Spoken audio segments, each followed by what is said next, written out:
welcome to Meeting Malcolmus, a pavement podcast. Whoops. Oh boy. Things are starting just as I anticipated. I pushed the wrong button, and so here we are.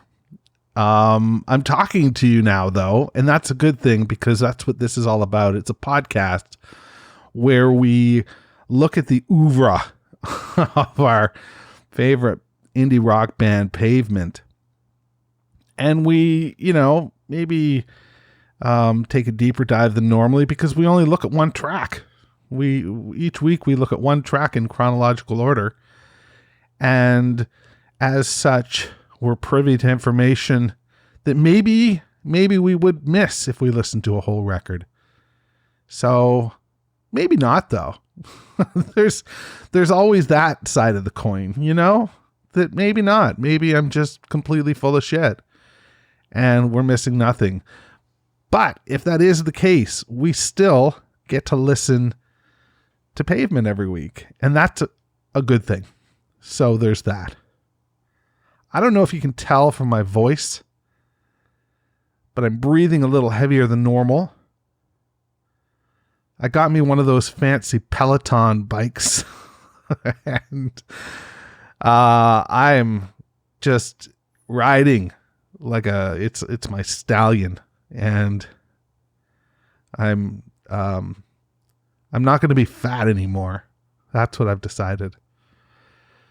So it's been a while since I've had a beer. It's been, what is it today? It's the something of February, 20th of February. It's been, God. Yeah, it's been at least 25 days. That's a long time for me. And, oh well. Oh well. So, listen, Stephen Malcolmus is going on tour for an album that comes out about 2 weeks from now called Traditional Techniques.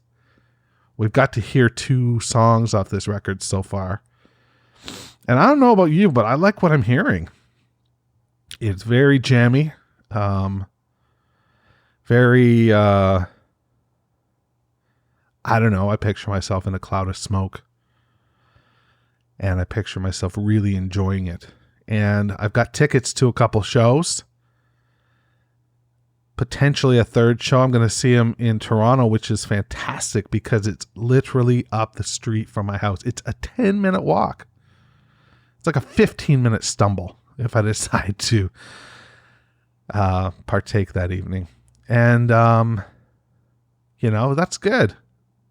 And then he plays in Cleveland the next night, and I might drive down to Cleveland.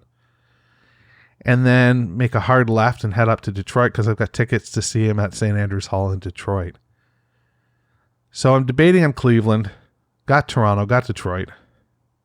If any of you lot out there want to enjoy one of those shows with me, that would be tremendous.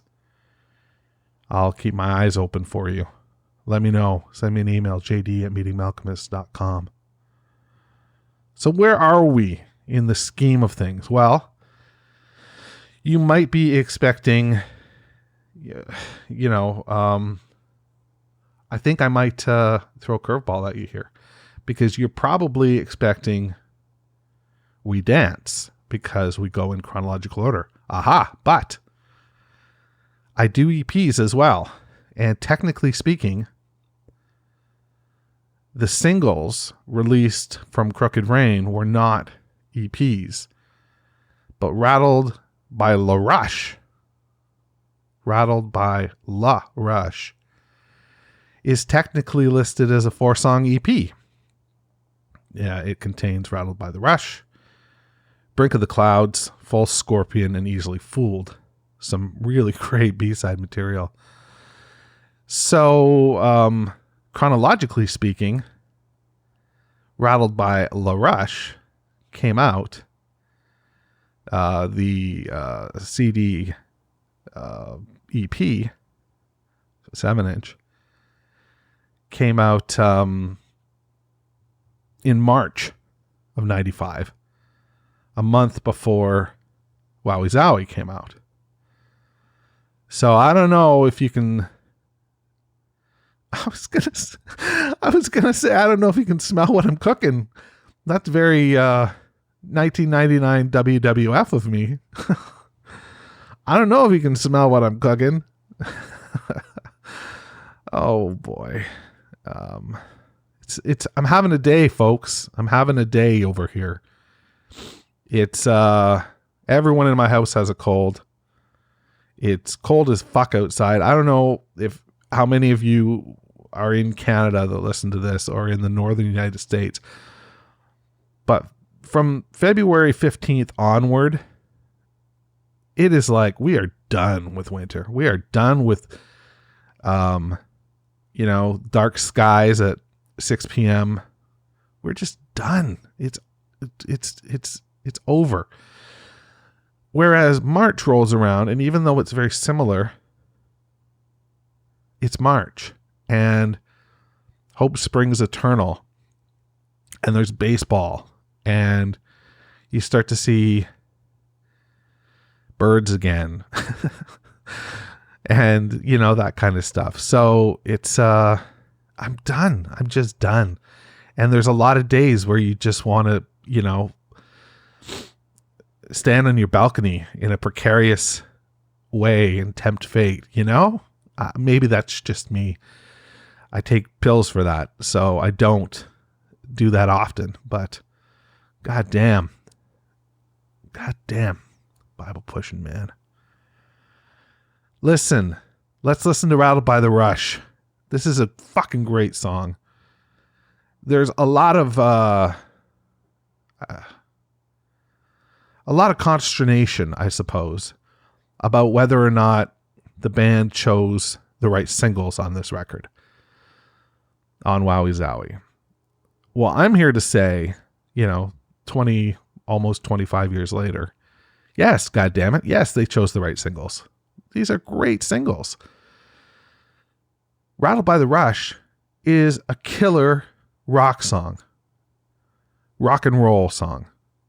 There's, other than, some of the bonkers lyrics, and we'll talk about that a little bit, and the video being very low, lo-fi, in a time where people were still making big, grandiose $1 million, $2 million, I don't know how many millions of dollars people spend on videos, but they spent a lot.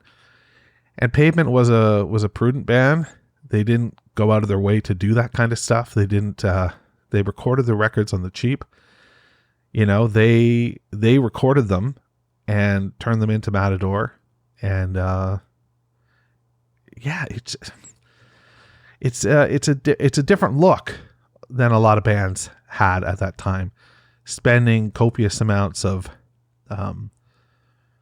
studio money to make it into the buzz bin or whatever. There's a lot of talk, that around this time you had the buzz bin and K-Rock, which is the big rock and roll station out of LA. And if you could bust through on K-Rock, and this all comes from books that I've been reading. And if you follow me on social, you'll see that I read the Brian Charles book, the Wowie Zowie 33 and a third book. So, in that they talk a lot about the band, and representatives talk a lot about K-Rock and breaking through and, hearing this kind of song on K-Rock. And there's truth to that. You break through on a station like that, and suddenly you're in rotation on lesser stations, and then there's billboards up about your record, and suddenly you sell a few more, tens of thousands of copies of the record, and you're considered a success. Pavement was coming off tremendous success. They sold 250,000 records with Crooked Rain, and this was going to be a follow-up. And obviously you wanted to approach 250,000. I don't know if it's like a movie where you think you want a sequel to be within a certain percentage of, the successor or predecessor. And I don't know if that's the case, but I would think that you would want it to be that would be your goal. That's your line in the sand. Let's sell at least what we sold in the album before. And there were a lot of people that heard Wowie Zowie and they were just like, no, this isn't, this isn't. And we're going to talk a lot about this as we go through these songs, because it's a different record. It's not cohesive in a way, in the way that Crooked Rain is, or even Slanted for that matter. Those records are really very cohesive, and they're albums. This is a collage or a pastiche, of a lot of different sounds and vibes and things. But right now we're talking specifically about Rattled by the Rush. And it's undeniable that this is a song with a hook. It's got a chantable chorus. It's got clean sound. There's no reason that a studio or the apparatus couldn't have got behind this song, other than it wasn't Crooked Rain Part 2. It wasn't Cut Your Hair Part 2. That's my take on it. This is not Cut Your Hair Part 2. This is a more refined Stephen Malkmus. This is a guy who's really showing his chops on guitar. Less sloppily played. And by that is not disparaging on Crooked Rain. It's just, there's a jangliness to Crooked Rain. There's a classic rock vibe to Crooked Rain, almost like a CCR or something like that. This jangly vibe, or Kinks, or, early garage or whatever. And it lends a cohesiveness to it. And Rattled doesn't have that. Wowie Zowie doesn't have that. But certainly Rattled doesn't have that. It's straight ahead. But I guess if we're thinking about what was going on in 95, my God, Cobain had been dead a year. And with him, that sort of spirit of anything is possible. And we went back. There were glimpses. Like, I like the Blue record just fine. But I wasn't big on Bush, and those were bands that were really pushed down our throat as the next big thing. And, not to my liking anyway. So there's that. Anyway, I said a while ago we'd listen to Rattled, and we should probably do that. I'm prattling on here. Although I've got a bunch of nice emails in the last 2 weeks about how much you guys, I was thinking of mothballing this thing not that long ago, and I was thinking of just taking a longer break. And I'll just tell you, the numbers of pats on the back that I got just out of the blue. It's almost like a coordinated effort, like, let's pump up JD's tires here and make him feel all good and get him back behind the mic. And, well, God damn it, I'm here. We're going to do this. We're going to make some podcast magic happen. Oh, man. I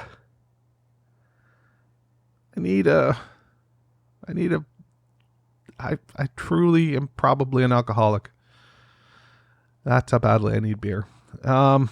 This is Rattled by the Rush from Rattled by La Rush, the EP, the 7-inch EP. This is side 1 on Meeting Malkmus, a Pavement podcast. Oh,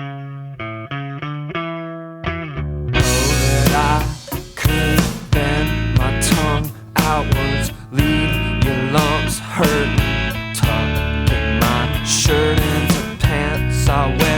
so well. Cross your T's, shirt smell worse than your lying. Caught my dad crying. Loose like the wind from the rough we get far. Sleet City woman waiting to spar. Well, I'm drowning for your thirst, drowning for your thirst, drowning for your thirst, drowning for your thirst.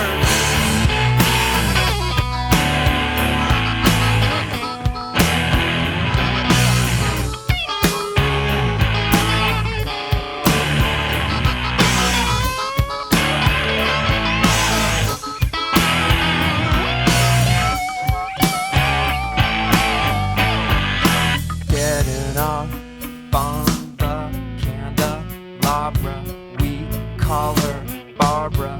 Reading like lava, she rising, then to serve combat. Get out those hard hats and sing us some scat.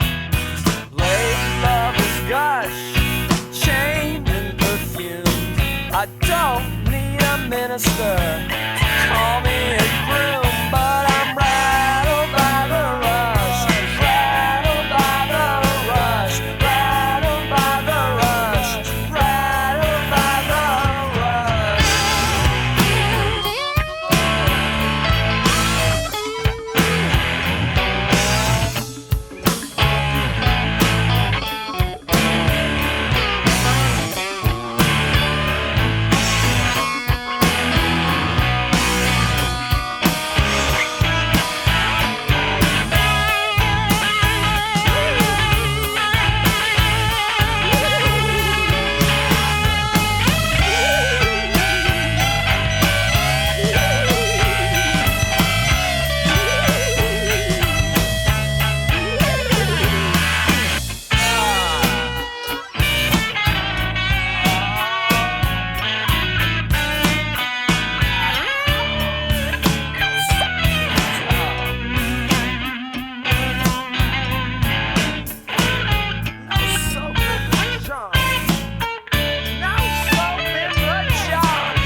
Oh boy. That is 4 minutes and 17 seconds of gold. Listen, 4 minutes and 17 seconds is probably, going back on what I said earlier, probably a bit much for a radio cut. Maybe not in 95. People were, exploring space a little bit more with radio singles. But, regardless of that, this was a band in Pavement that didn't go out of their way to do radio edits of their songs, so there wasn't going to be a 3 minute and 30 second version of Rattled by the Rush 4K rock, maybe sweetened up a little bit as well in a mix. it was going to be what it was going to be. And that was, here it is. It's a single. Here it is. It's a video. And the video isn't appealing. The video is, I love the video. I mean, I love the video, so I shouldn't say it's not appealing. But it's the grungiest bathtub you've ever seen. And, well, not you've ever seen. So listen, I lived in a house, several years back, and we would come home some nights, and there would be, there was a small little hole in our screen door. And one night we came home, and the hole in the screen door was a little larger than it had been before. And there were raccoon prints all over our toilet seat. So a raccoon had come into our house to drink from the toilet, which is tremendous if you think about it. But that same house we moved out of, and we had a terrible landlord. So we left the house in a shambles. And years later, I was working in an office, and I was on a film shoot for a commercial that we were doing. And